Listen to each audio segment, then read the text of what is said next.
Hi, Ivan here. If you'll remember in the previous video, which was video number 3, we cut in block 1 with a number 4 snap-on attachment guide or guard. This video, video number 4, is kind of a optional video.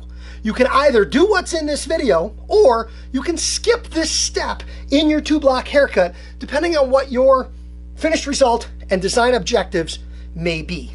I'll explain. In the meantime, like the video, comment on the video, share the video with a friend in the business who could benefit, turn on your notifications, subscribe to the channel. Let's keep the community going. By the way, the last haircut that we did as part of this breakdown conversation, the classic men's haircut, we picked up several hundred new subscribers to the community. I want a big shout out of thanks to those of you who are new for joining in conjunction with these haircuts. I'm glad you're liking what you're getting here, and we'll hope to continue providing more along the way. So thanks for being here. So we segregated block 1 from block 2. We cut in block 1 with the 4 guard. Time out. What if you do want a bit of a taper? We talked about blocking the edges on this is okay and is very consistent with how we see this haircut in the wild, out and about finding 2-block haircuts. However, you have the option of actually tapering the perimeter. Now you could cut this clipper over comb to create more of a subtle tapering. You could use the 4 guard and then go in clipper over comb with a clipper comb and come in and just take off some of the bottom edge. And you also can use your skip guard technique.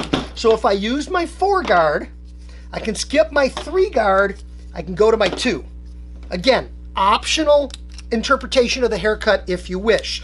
With my 2 guard closed position, I can come in and subtly remove the bottom edge of my block. The bottom edge of block number 1, the exterior block, to create a bit of a tapered look without necessarily fully tapering it.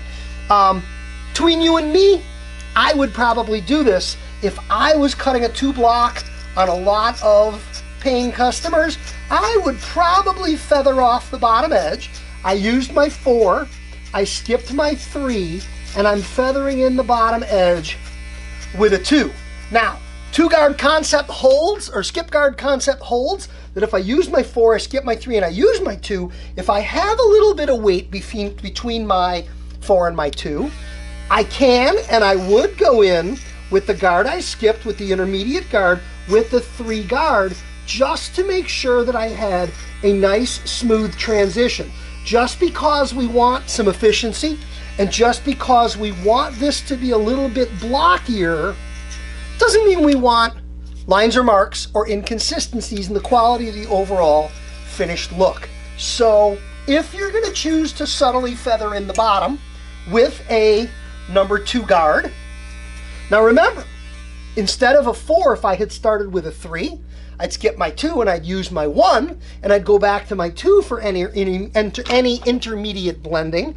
Here I'm putting my 3 on, and I'm putting my 3 on more for your benefit, just to demonstrate how I would do that, to go over that transitional area just to check, more so than really seeing any kind of a line on there or any kind of a density that needed to be addressed. So we segregated block 1 from block 2, parting and clipping with our grippers.